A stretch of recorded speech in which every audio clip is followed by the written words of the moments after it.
வணக்கம். Welcome to herbal world. நான் doctor Jenisha. First pregnancy abortion அல்லது மிஸ்கேரேஜ் ஆயிடுச்சா?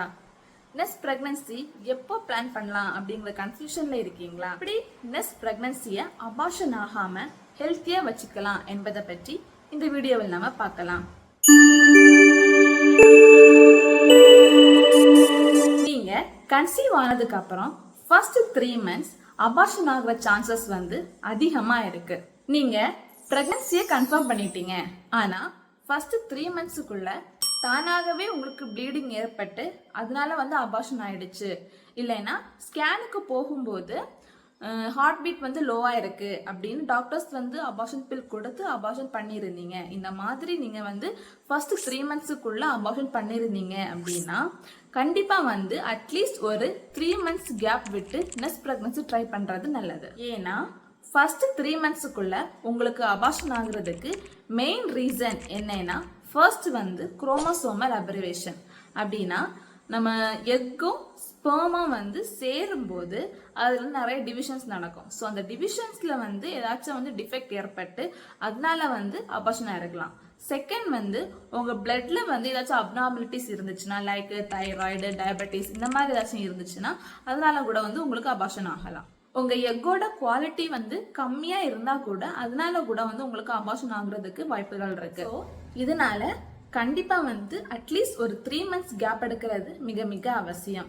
இந்த 3 months கேப்குள்ள நீங்க நியூட்ரிஷியஸான ஃபுட்டு சாப்பிடுங்க, அயன் டேப்லெட், ஃபோலிக் ஆசிட் எடுத்துக்கோங்க. ஏன்னா கவலைப்படாதீங்க, ஸ்ட்ரெஸ் ஆகாதீங்க. நீங்க நெக்ஸ்ட் பிரெக்னன்சி பிளான் பண்ணும்போது உங்க மனதளவும் உங்க உடல் அளவும் ப்ரிப்பேர் ஆக வேண்டியது மிக மிக அவசியம். ஸோ நீங்க 3 months கேப் விட்டு நெக்ஸ்ட் பிரெக்னன்சி பிளான் பண்ணீங்கன்னா உங்க எக்கோட குவாலிட்டியும் நல்லா இருக்கும் அண்ட் நெக்ஸ்ட் பிரெக்னன்சி சக்சஸ்ஃபுல்லாகவும் அமையும். சப்போஸ் உங்களுக்கு 3 monthsக்கு அப்புறமா அபார்ஷன் ஆயிடுச்சு அப்படின்னா எப்போ பிரெக்னன்சி பிளான் பண்ணலாம்னு பார்ப்போம். யூஸ்வலா 3 monthsக்கு அப்புறம் அபார்ஷன் ஆகுற சான்சஸ் கம்மியாக தான் இருக்கு. பட் ஸ்டில் சில பேருக்கு ஒரு 4th monthல, 5th monthல, 6th monthல கூட அபார்ஷன் ஆகிருக்கு.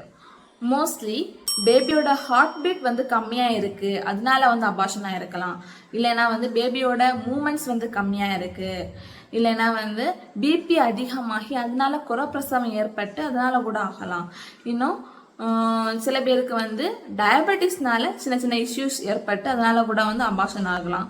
ஸ்கேன்ல ஒரு சில அனாமலிஸ் இருந்து அதனால கூட அபார்ஷன் ஆகலாம். ஸோ இந்த மாதிரி ஏதாச்சும் அனாமலினால இல்லை ப்ரீமெச்சூர் லேபர்னால இல்லைன்னா டயபெட்டிஸ் இந்த மாதிரி ஏதாச்சும் இஷ்யூஸ்னால அபார்ஷன் ஆகி இருந்தா கண்டிப்பா நீங்க 1 year கேப் எடுத்து நெக்ஸ்ட் பிரெக்னன்சி பிளான் பண்றது நல்லது. ஏன்னா கண்டிப்பா அவங்களுக்கு ஒரு 5 to 6 months வரைக்கும் அவங்க பாடி ஒரு பிரெக்னன்சியை கோத்ரோ பண்ணியிருக்கும். ஸோ அதுல இருந்து அவங்க பாடி நார்மல் ஆகுறதுக்கு அட்லீஸ்ட் 1 year டைம் எடுத்துக்கும். ஸோ நீங்க 1 year கேப் விட்டு நெக்ஸ்ட் பிரெக்னன்சி ட்ரை பண்ணீங்கன்னா கண்டிப்பா அந்த பிரெக்னன்சி ஹெல்த்தியா அமையும். இந்த 1 year கேப்ல நீங்க நல்ல ஒரு டயட் அண்ட் சப்ளிமெண்ட்ஸ் ஃபாலோ பண்ணுங்க, ஹெல்த்தி லைஃப் ஸ்டைல் மெயின்டைன் பண்ணுங்க, பிசிக்கல் ஆக்டிவிட்டி ஏதாச்சும் பண்ணுங்க, ஸ்ட்ரெஸ் ஃப்ரீயா இருங்க. இந்த வீடியோ உங்களுக்கு பிடிச்சிருந்தனா லைக் பண்ணுங்க, ஷேர் பண்ணுங்க அண்ட் மெயினா எங்களோட சேனலை சப்ஸ்கிரைப் பண்ணுங்க. தேங்க்ஸ் ஃபார் வாட்சிங்.